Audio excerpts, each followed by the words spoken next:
as you know, as some of you had me as your professor, I taught research methodology for like 15, 20 years. I actually invented that class many years ago. And I did not invent it because I learned from a very famous professor, Bruno Buchberger. He was a very famous professor. He invented Grabner spaces or something.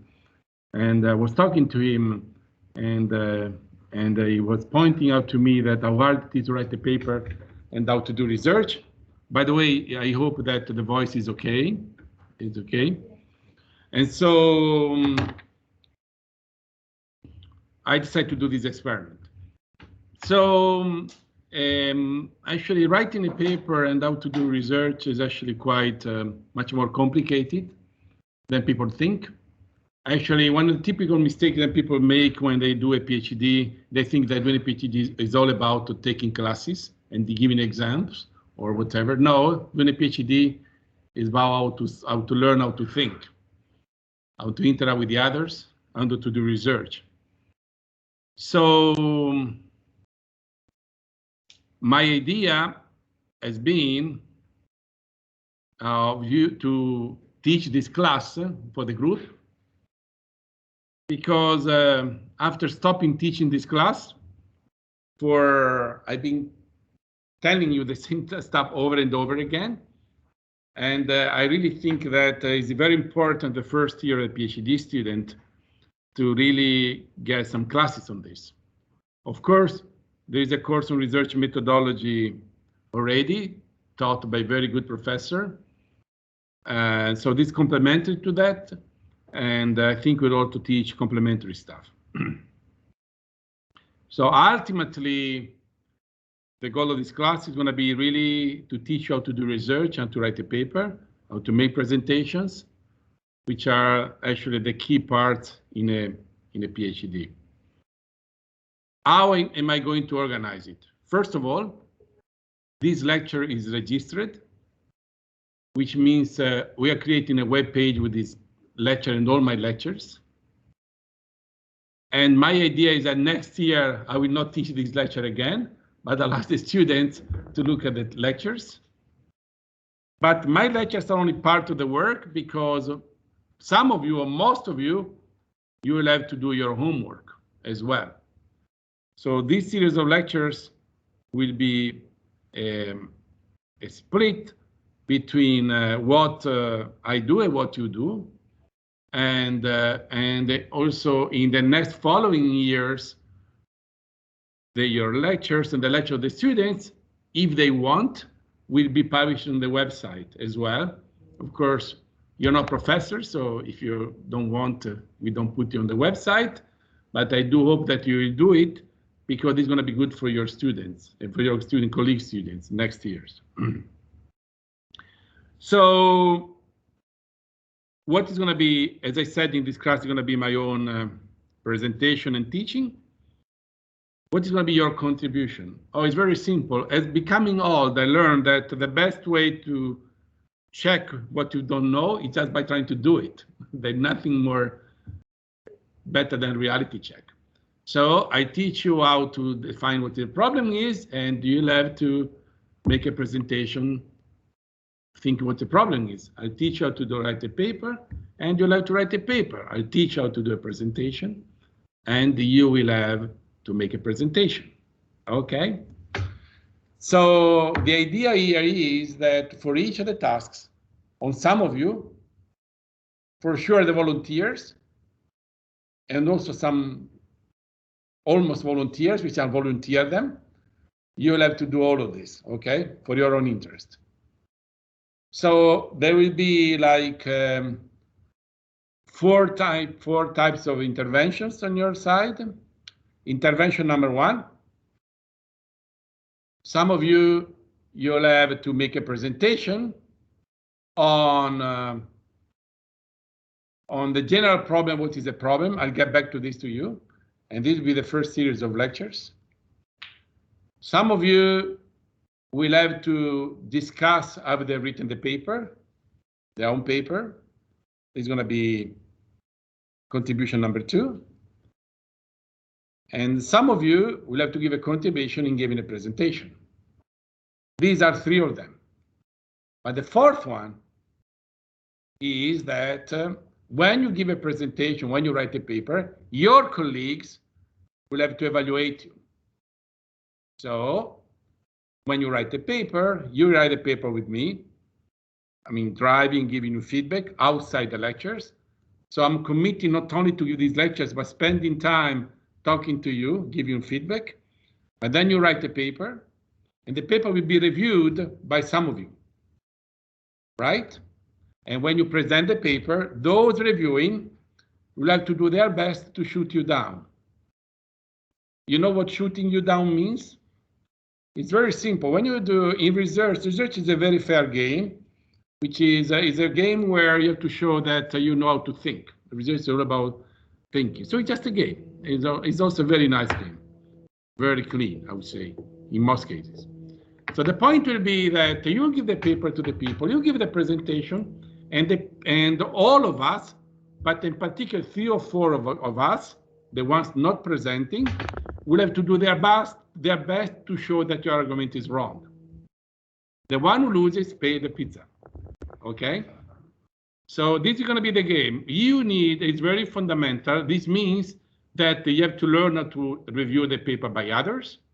You have to learn how to ask questions. And you have to learn how to engage in discussion, right? And my idea is that we can do this in public, because you only learn by making mistakes, as I learned. So, and we analyze this together, and this will be part of the game. And also in particular, because why this is easier somehow with European Western students, like Asian students are more reluctant to doing this. So I hope that we'll overcome this limitation, and they will just find out that it's actually easier than they think. As I usually say, asking questions, getting in discussion is hard the first time. After the second time, it's a little easier. At the third time is normal. But if you don't do it at least 3 times, you never learn, okay? So as I said, I'm going to start the introductory part. I'm going to just describe a little bit more how organize the lecture. I'm already doing it. And we will do these lectures in time. But there will be 3 types of lecture on your side. Lecture number 1, what is a problem, what is a solution? There's a general issue of what is a PhD, what it means to do research. Second type of lectures on how to write a paper, discussing the paper, bugs in the paper, bugs in the style writing the paper. The third one will be making a presentation. For all of them, you'll have we together with Xiaoye, we are already organizing it. You have to volunteer for all of this. For sure, I'm doing like this. For the first problem, which is how to do research, for sure, the non-optional volunteers are the first-year PhD students, which is like Ivan, Erdene, and Hadi will have to present their general view on their own research. And we will, I will select together with Xiaoye, people asking questions to them, trying to shoot them down. And we do a mix of people, senior people in that area, and junior people need just to practice, okay? The second one is going to be how to write a paper. How to write paper is going to be a real paper, which is, and this to me is going to be with all of you, even the senior people, if you want to do it. We just set up a real paper, not a fake paper. It's not a qualified paper, a real paper. So we decide that we have some hope by that deadline to submit a paper, and we write the paper. You write the paper, and I supervise you, and then you come and present it, and people read it. And we go exactly at the same as you did before. You submit the title, discussing with me, of course, so that we help. All of this discussing with me is part of the process of learning, right? Having someone advisor is exactly an advisor is useful. You have to, I mean, doing research is not easy. You have to really try to do it, and this is exactly why an advisor can be useful, okay? So we got the title, you submit the title to Xiaoye, and then we will find that the 3 or 4 reviewers, we have to see how to balance. One point is not that we just do all the papers now, we will just take the time. I see this as an ongoing process. Maybe suppose that there is a deadline in November, we just do in November. This means maybe we do 2 presentations in between. Some have the deadline in April, we do it in April, okay? Actually, the more it's diluted, it's better, because otherwise, if I have 20 people, I don't do it, right? This will be part of the discussion. Okay, and for the presentation is kind of easier, because the presentation, of course, you have the usual argument of the qualifying presentations, but they can be done more asynchronously. But clearly, you cannot do a presentation if first you have not written a paper, if you've not really thought hard enough of the topic. Of course, as you see in my presentations, it's not that you can also give presentation. There are many reasons why you want to give a presentation. You want to give a presentation because you want feedback, early days of the PhD or the work. Like you want to just do brainstorming. You want to give a vision talk, or you're halfway in the analysis, you want to just present the results, collect feedback, or is at the end you have the results, you want to sell the message and maybe get published and become visible. Okay.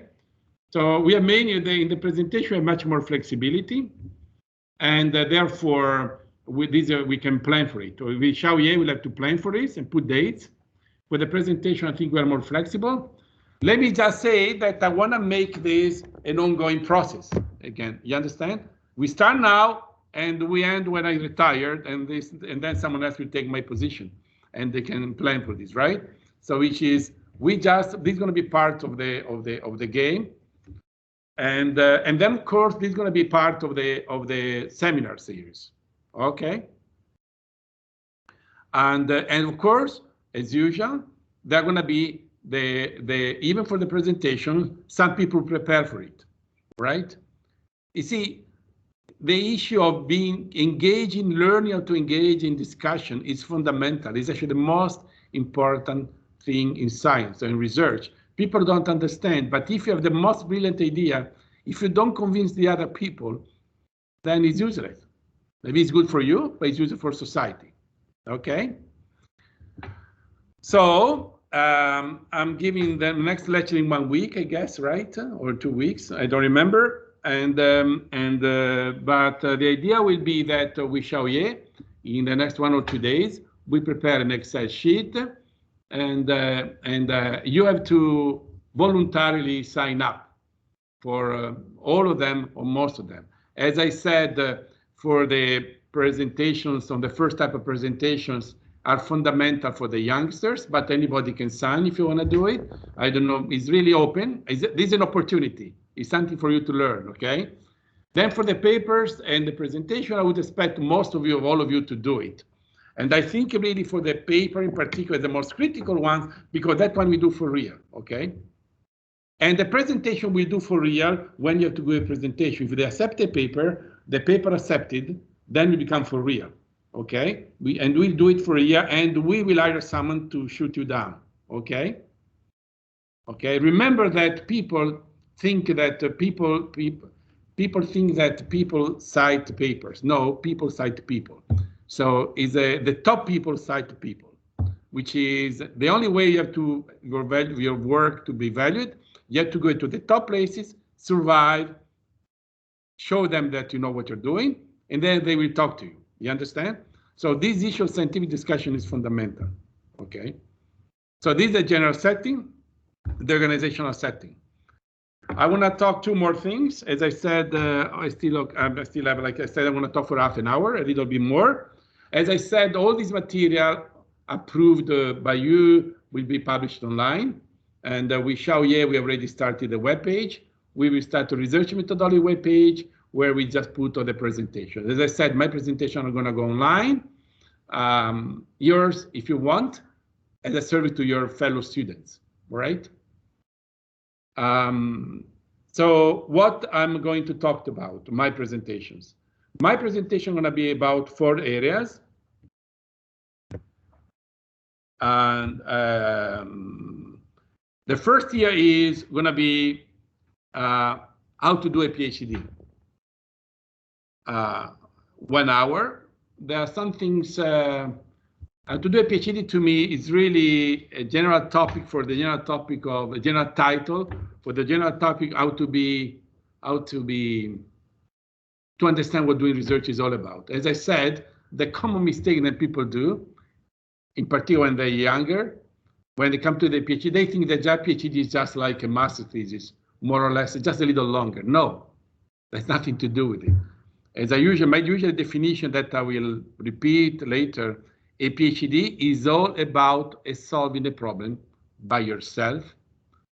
And the problem, which is difficult enough, it takes 3 years to solve, at least. Because as I say later, 3 years is not good enough for a PhD, it's too short. So the first lecture, 1 hour after this lecture, is going to be how to do a PhD. Then the next one is going to be like 2.5 hours, how to write a paper. And here is going to be a lot of general guidelines. But then the idea would be that I give the guidelines, and then as in the case of before of how to do the PhD, you make presentations of these topics, and we work out the details, right? I expect that at the beginning I'll be the one complaining more to give you the feeling how to do it, but then I expect then all of you should become valuable in this. Then there is a very, I don't know if you know about this. There is a very famous cartoon, PhD comics. Have you ever seen PhD comics? It's a very nice cartoon about doing a PhD. It's very nice. And there was one cartoon which said, "What did you learn in PhD?" And he said, "I learned to do PowerPoint slides," right? Which actually is very much the case. Why? Because, I mean, to write PhD slides, as you found out, some of you, to write slides and being able to synthesize in a presentation, be able to be understood, is very, very complex. And slides and making presentations, which is the last lecture that I'm going to present, is actually easier than writing a paper. Because in the presentation, first of all, as I say, words disappear. So if there's something wrong, you can always claim that you don't remember, you made a mistake. But when you write something, it's going to be in their hands. Number 2 is interactive. And it's shorter somehow. The topic is much smaller. So this is going to be the third topic, but we do how to do a presentation after writing a paper, because I want the presentation to be done on writing the paper. And of course, when you do a presentation, all the usual arguments for how to write a paper apply, only simpler. Plus, you have another issue, which is how you actually convince people to listen to you, right? There is a important point. We all think when you start a master's or a PhD that we do research, everybody cares about what you do. No, people don't care. In particular, the ones which are more aggressive, positively aggressive, competitive, they want to do better than you. And they are not ready to listen to you unless it's mandatory for them to survive themselves, right? So not that you come here and that's an easy game. No, it's a very hard game. The good thing is, I said that I think the research community is kind of honest. I mean, as I see in my next lecture, I'll tell you more. There are very good rules important rules about honesty and fairness. But within fairness, within honesty, people have the right, and they will do so, to try to shoot you down, to show that you're wrong as much as possible, right? Your paper accepted is their rejection if you do the same topic. Even if you get both accepted, the one with more arguments is going to be the one being more cited, right? So it's a very nice competition to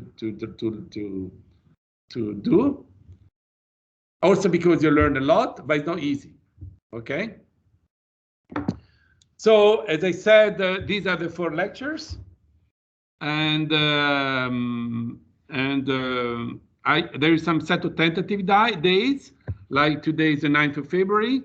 There is how to do a PhD the 23rd of February, how to write a paper the 2nd of March, and how to do a presentation the 9th of March.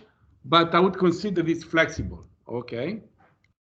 The saying that will adjust also because I think it will be important that I will give this class a top priority.